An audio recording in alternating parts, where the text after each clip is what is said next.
everybody, welcome to today's video. Today I want to talk about how do you actually learn Korean efficiently. How did I study Korean? How did I master it? I would have to say I still have a long way to go to really master the language because it's been about 10-11 years since I last took the language up. But I do have a few tips that I felt was really helpful to me throughout my learning journey, and I want to share it with you guys today. So let's get to it! First of all, for those of you who have not taken the language up yet, I am here to encourage you because the Korean language on its own is really simple.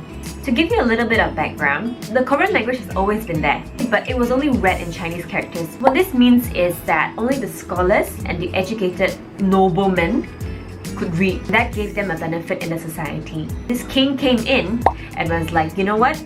I don't want the gap of education to be so big. I want people to read. And he decided to come up with these letters that can help the people of Korea enunciate the words in simpler alphabets instead of Chinese characters. So all the words that you hear in Korean used to be read in Chinese letter form. So for example, if you don't know, the letter M is a square. And why is it a square? It's because when you say M, this is a square, M. Or when you say O, it's O. I personally took about 2 to 3 hours of self-studying and I could actually read the whole Korean alphabets already. But I don't remember how many letters there were to the Korean alphabet, but definitely it's nothing intimidating and something you can learn if you put your heart to it. But it's not always easy to understand what the word means, although you can read it. I think this applies through bahasa, it applies to English as well. Some words you can read it but you don't understand what it means. Back then I was still a student and I was commuting a lot in trains. I did something like this. I wrote down all the verbs that I wanted to learn. So let's say each page, I want to learn this page all today. In the morning I would go and I would memorize this, and when I get back I want to know all of these words. I really put my heart to it. And then I come to the part where I talk about grammar. I write the Korean form and then I translate it. I write the Korean form. This was a baby for me. You really need to put your heart to it. Because this one ran out, so I started to expand. So you see, I actually had ticks. So those that I could remember, I would tick them. Those that I couldn't remember back then, I would not tick them. So of course now when I read it, I'm like, oh, you couldn't memorize that? Why? But then it proves to you that you've improved so much. Another thing that I did that was really helpful to me was that I started translating variety shows. It's like as if it was a job, but it wasn't. I used to watch We Got Married a lot when it first started, like the first phase of the whole thing. Particularly liked the Alex and Shanae group. So what I did was I translated each episode every night the episodes came out. This happened when I was already in Korea studying the language. And if you search We Got Married, Alex and Shanae, right, I promise you some episodes you would see translated by Thenatstory. It was safe to say that the episodes came out at about 9 to 10 p.m. every night, and I spent time until about 2 a.m. just trying to sub every single thing they said in that episode. I would translate every single expression and I would learn along the way, because if I didn't know something that they were saying, I translate it and then I would put it back. And that's how I started to learn, because I had to push myself. I had a deadline for myself. It's not as simple as just learning it through text. You need to understand how people use expressions on a daily basis as well. And I think that was what really helped push that whole, like, you know, you gotta do this. But if you think that it's really hard and you don't have the time to sit down and do all of that, then what you could do is you could translate music lyrics, song lyrics. And I wasn't really a huge fan of K-pop, to be honest, still. But what I did was I really listened to the songs, and you know the songs are repetitive, right? So songs are very simple and they sort of repeat, right? So as you translate and repeat, you sort of like tell yourself, oh, this means 행복 means happy, 행복, happy. So you sort of like whoop the information into your head and you're like, oh, now I get it. It's also very important to express all that knowledge of the language verbally. So, and I know that many of you don't have friends that learn the same language as you. I know that you're not meeting your classmates as often if you're actually already attending the language class. But what I do is I imagine myself in like a drama, you know. when I'm at night when I'm sleeping, or like when I'm in the car, or like when I'm showering, I would talk to myself. Like, 안녕하세요.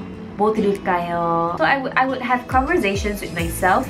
Like I think of like drama scenes, and then like I would imagine like how this person would answer the other, and then I would be all characters in that story. It becomes a bit embarrassing because you don't know if you're saying the right thing, but I still think it works. You still gotta give it a shot. Then you know how you sound when you speak the language, and you know how to correct yourself based on what you're listening to. So definitely watch variety shows so that you know the way you're pronouncing the words are accurate. So back then we didn't have a lot of podcasts and stuff like that, but I do realize that recently when I started to like hop on the whole podcast bandwagon, I realized that there are actually Korean lesson podcasts. So on Spotify, there's this podcast called Yagi. A bit advanced for people who are like just beginners. If you've already mastered the language and you just want to listen to Korean, you can try Yagi. It's pretty interesting, and they have transcripts, they have translated versions of the stuff as well apparently. So you just go check that out.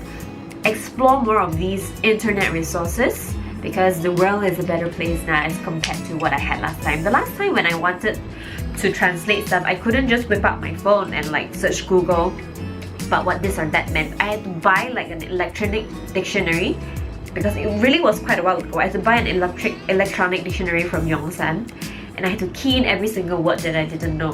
But the bad thing about that was that it wasn't like an urban dictionary, and I couldn't translate expressions, I couldn't translate like everything that I wanted. So the world is a better place now. You have such a great worldwide web of resources. It definitely is possible. I've met quite a few people who has learned the language on their own, self-studying and everything, and they do it really, really well.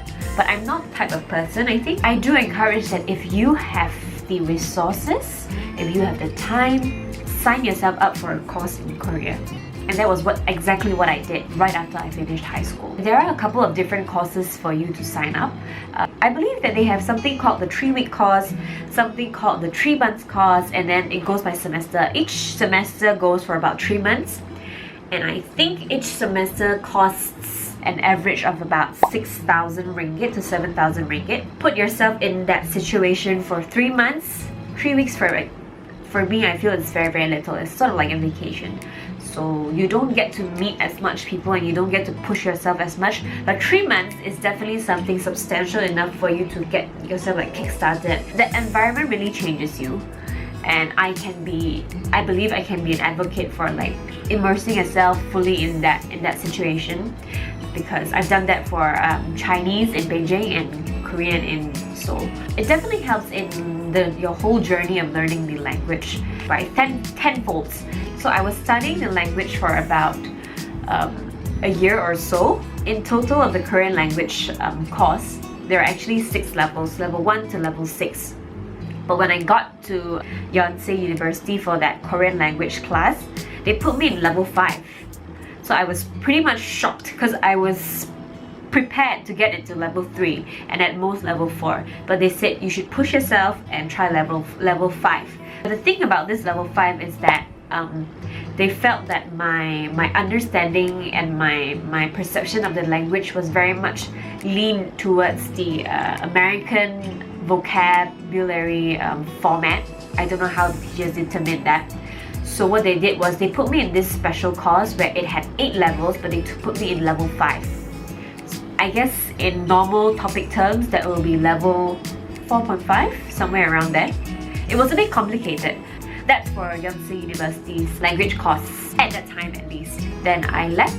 So I took about 2 semesters there, which was about, that accumulated to about 8 months or so. Then I came back. So I wasn't even there for about a year, but when I came back, I realized that it really like helped the whole pronunciation, your diction, your listening, everything was just like brought to another level. So you knew all these words, but you never really knew how to use them or like shift them around to mean different things. But when you're put in that situation, you put all this knowledge that you thought you knew how to use, and you put them here. And it becomes like, whoa. So right now, I do translate and interpret for like different things, jobs, artists, events and whatnot. But there is still a big room for me to improve. My writing is still not as good. So for you, if you are a beginner and you are excited about this whole Korean language journey, I encourage you to push yourselves, and I promise you, you will make it. But don't be in this, just so you can get close to artists. Don't do it with a single-minded motive, unless that motive is to get to know the language better. Anyways, the video is getting really long. I hope what I shared here is of value to you. For those of you in Malaysia, you're lucky because if you don't want to spend money to sign up for classes for now, the Korean Tourism Organization actually has free classes for you to sign up for. I'll leave the link down in the description box below. And if you like this video, let me know by giving me a thumbs up, or if you have any questions at all about the whole journey of studying Korean, ask them, share them with me, and let's make this a happy, resourceful community for everybody else. And I will see you guys in the next video.